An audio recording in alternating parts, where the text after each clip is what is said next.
2 Samuel അധ്യായം 12. Nathan ദാവീദിനെ കുറ്റപ്പെടുത്തുന്നു. കർത്താവ് നാഥാൻ പ്രവാചകനെ ദാവീദിൻ്റെ അടുക്കലേക്ക് അയച്ചു. അവൻ രാജാവിനോട് പറഞ്ഞു, ഒരു നഗരത്തിൽ 2 ആളുകളുണ്ടായിരുന്നു. ഒരുവൻ ധനവാനും അപരൻ ദരിദ്രനും. ധനവാന് വളരെയധികം ആടുമാടുകളുണ്ടായിരുന്നു.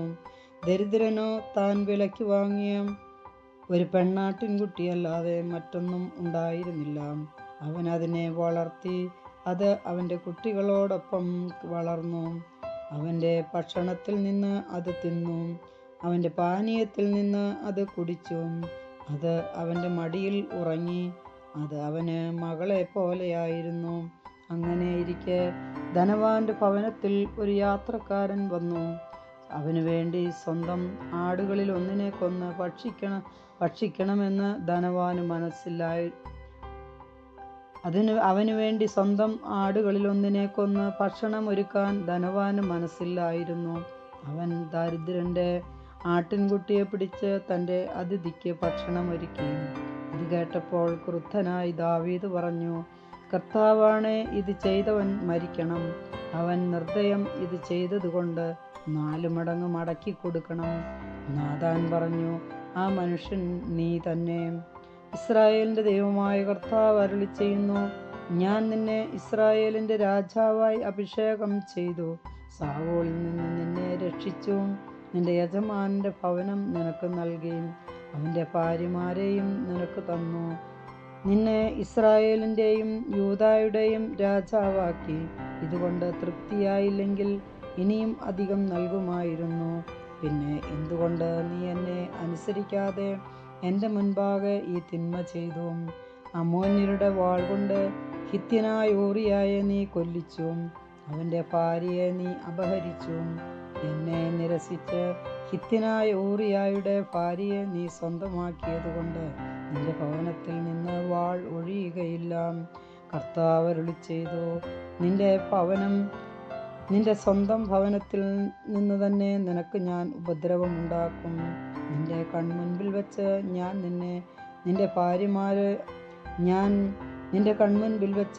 നിന്റെ ഭാര്യമാരെ അന്യന് കൊടുക്കും. പട്ടാപ്പകൽ അവൻ അവരോടൊത്ത് സഹിക്കും. നീ ഇത് രഹസ്യമായി ചെയ്തു. ഞാനിത് ഇസ്രായേലിൻ്റെ മുഴുവൻ മുൻപിൽ വെച്ച് പട്ടാപ്പകൽ ചെയ്യിക്കും. ദാവീദ് അനുതപിക്കുന്നു. ഞാൻ കർത്താവിനെതിരായി പാപം ചെയ്തു പോയി. ദാവീദ് പറഞ്ഞു. നാഥാൻ പറഞ്ഞു, കർത്താവ് നിന്റെ പാപം ക്ഷമിച്ചിരിക്കുന്നു, നീ മരിക്കുകയില്ല. എങ്കിലും ഈ പ്രവൃത്തി കൊണ്ട് നീ കർത്താവിനെ അവഹേളിച്ചതിനാൽ നിന്റെ കുഞ്ഞ് മരിച്ചു പോകും. നാഥാൻ വീട്ടിലേക്ക് മടങ്ങി. ഊറിയായുടെ ഭാര്യ പ്രസവിച്ച ദാവീദിൻ്റെ കുഞ്ഞിന് കർത്താവിൻ്റെ പ്രഹരമേറ്റു. അതിന് രോഗം പിടിപെട്ടു. കുഞ്ഞിനു വേണ്ടി ദാവീദ് ദൈവത്തോട് പ്രാർത്ഥിച്ചു. അവൻ ഉപവസിച്ചു. രാത്രി മുഴുവൻ മുറിയിൽ നിലത്ത് കിടന്നു. കൊട്ടാരത്തിലെ ശ്രേഷ്ഠന്മാർ അവനെ നിലത്തുനിന്ന് എഴുന്നേൽപ്പിക്കാൻ ശ്രമിച്ചു. അവനത് കൂട്ടാക്കിയില്ല. അവരോടൊത്ത് ഭക്ഷണം കഴിച്ചുമില്ല. 7-ാം ദിവസം കുഞ്ഞു മരിച്ചു. ദാവീദിനോട് വിവരം പറയാൻ സേവകന്മാർ ഭയപ്പെട്ടു. അവർ തമ്മിൽ പറഞ്ഞു, കുഞ്ഞ് ജീവിച്ചിരിക്കുമ്പോൾ പോലും നാം പറഞ്ഞത് അവൻ ശ്രദ്ധിച്ചില്ല. കുഞ്ഞ് മരിച്ചെന്ന് നാം എങ്ങനെ അറിയിക്കും? അവൻ വല്ല സാഹസവും കാണിക്കും. സേവകന്മാർ അടക്കം പറയുന്നത് കണ്ടപ്പോൾ കുഞ്ഞ് മരിച്ചെന്ന് ദാവീദ് മനസ്സിലാക്കി. കുഞ്ഞ് മരിച്ചുവോ? അവൻ തിരക്കി. ഉവ്വ്, കുട്ടി മരിച്ചു. അവർ പറഞ്ഞു. അപ്പോൾ ദാവീദ് തറയിൽ നിന്നെഴുന്നേറ്റ് കുളിച്ച് തൈലം പൂശി വസ്ത്രം മാറി ദേവാലയത്തിൽ ചെന്ന് ആരാധിച്ചു. കൊട്ടാരത്തിൽ തിരിച്ചെത്തി ഭക്ഷണം ചോദിച്ചു. അവർ വിളമ്പി. അവൻ ഭക്ഷിച്ചു. ദാവീദിൻ്റെ ദാസന്മാർ ചോദിച്ചു, ഈ ചെയ്തതെന്ത്? കുഞ്ഞ് ജീവിച്ചിരിക്കുമ്പോൾ അങ്ങ് ഉപവസിച്ച് കരഞ്ഞു. കുട്ടി മരിച്ചപ്പോഴാകട്ടെ അങ്ങ് എഴുന്നേറ്റ് ഭക്ഷിച്ചിരിക്കുന്നു. കുഞ്ഞ് ജീവിച്ചിരിക്കുമ്പോൾ ഞാൻ ഉപവസിച്ച് കരഞ്ഞു. ശരി തന്നെ, കർത്താവ് കൃപ തോന്നി കുഞ്ഞിൻ്റെ ജീവൻ രക്ഷിച്ചെങ്കിലോ എന്ന് ഞാൻ കരുതി. എന്നാൽ ഇപ്പോൾ അവൻ മരിച്ചിരിക്കുന്നു. ഇനി ഞാൻ ഉപവസിക്കുന്നത് എന്തിന്? കുഞ്ഞിനെ എനിക്ക് വീണ്ടും ജീവിപ്പിക്കാനാവുമോ? ഞാൻ അവൻ്റെ അടുക്കൽ ചെല്ലുകയല്ലാതെ അവൻ എൻ്റെ അടുക്കലേക്ക് വരികയില്ല. പിന്നെ ദാവീദ് തൻ്റെ ഭാര്യ ബത്ശേബയെ ആശ്വസിപ്പിച്ചു. അവൻ അവളെ പ്രാപിച്ചു. അവൾ ഒരു മകനെ പ്രസവിച്ചു. ദാവീദ് അവന് സോളമൻ എന്ന് പേരിട്ടു. കർത്താവ് അവനെ സ്നേഹിച്ചു.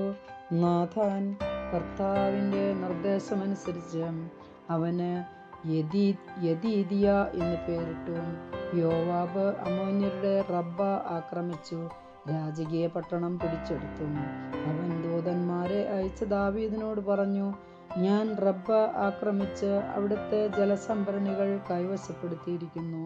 ബാക്കി സൈന്യത്തെ നയിച്ച് നഗരം വളഞ്ഞ് നീ തന്നെ അത് പിടിച്ചെടുക്കുക. അല്ലെങ്കിൽ നഗരം ഞാൻ പിടിച്ചടക്കുകയും അത് എൻ്റെ പേരിൽ അറിയപ്പെടാൻ ഇടയാവുകയും ചെയ്യുമല്ലോ. അതുകൊണ്ട് ദാവീദ് സൈന്യത്തെ നയിച്ച് റബ്ബായിലെത്തി നഗരം പിടിച്ചടക്കി. അവൻ അവരുടെ രാജാവിൻ്റെ കിരീടം തലയിൽ നിന്നെടുത്തു. 1 താലന്ത് സ്വർണം കൊണ്ടുള്ളതായിരുന്നു അത്. ഒരു രത്നവും അതിൽ പതിച്ചിരുന്നു. ദാവീദ് ആ കിരീടം അണിഞ്ഞു. അവൻ പട്ടണത്തിൽ നിന്ന് ധാരാളം കൊള്ളവസ്തുക്കളും കൊണ്ടുപോന്നു. നഗരവാസികളെയും അവൻ കൊണ്ടുവന്നു. അറക്കവാൾ, മൺവെട്ടി, കോടാലി എന്നിവ കൊണ്ട് പണിയെടുപ്പിച്ചു. ഇഷ്ടികച്ചൂളയിലും അവരെ ജോലിക്കാക്കി. മറ്റ് അമ്മോന്യ നഗരങ്ങളോടും ദാവീദ് ഇങ്ങനെ ചെയ്തു. അതിനുശേഷം ദാവീദും ആളുകളും ജെറുസലേമിലേക്ക് മടങ്ങിപ്പോന്നു. കർത്താവിൻ്റെ വചനം.